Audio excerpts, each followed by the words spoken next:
In fact, asylum request. This hilarious week when, if you listen to the Today programme, I do because I've got nothing else to do. No, that's not true. But it's absolutely crystallised so beautifully. You have, oh, well, our inflation is a bit more than everybody else's. We don't know why. And our interest rates. None of them will say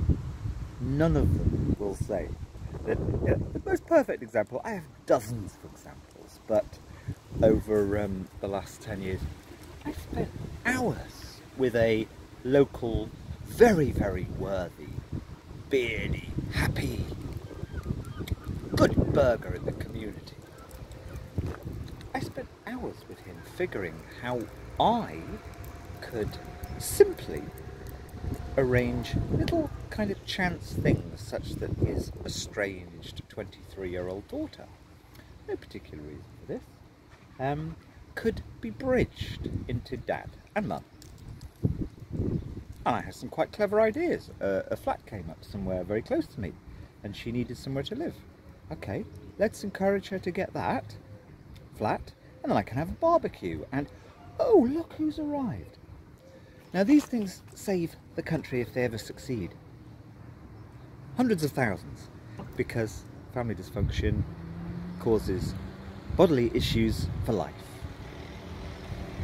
It's astonishing that nobody can say, the bigwig economists, it's because our society costs such a fortune, because nobody actually does, the middle classes I'm talking about now, nobody actually does it's not even hard work. I mean, that was actually, I thought that was quite a pleasant way of trying to assist this ordinary people who are stuck for whatever reason. No, nobody can do that in Britain.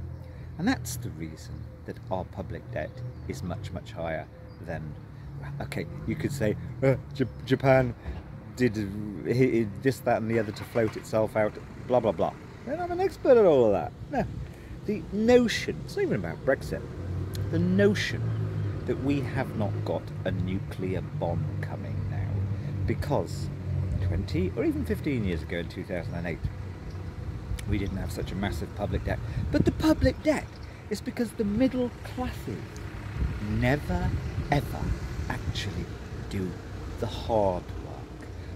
Anybody can join a clique and go for a coffee morning. I've got dozens of films of those cliques, people I know. They never ever see anything through that matters for ordinary neighbours, etc., etc.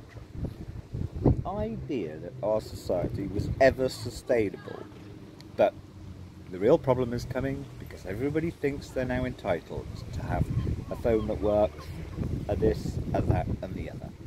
It's laughable. This has been coming for 10 years, quite obviously.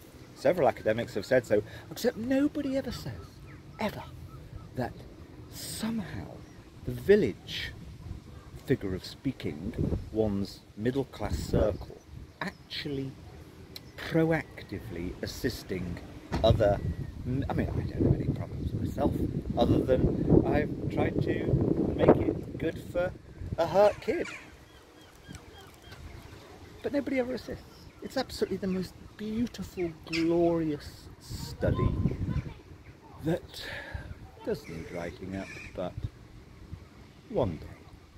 I hope I die before I do, because that's the point. It's so boring.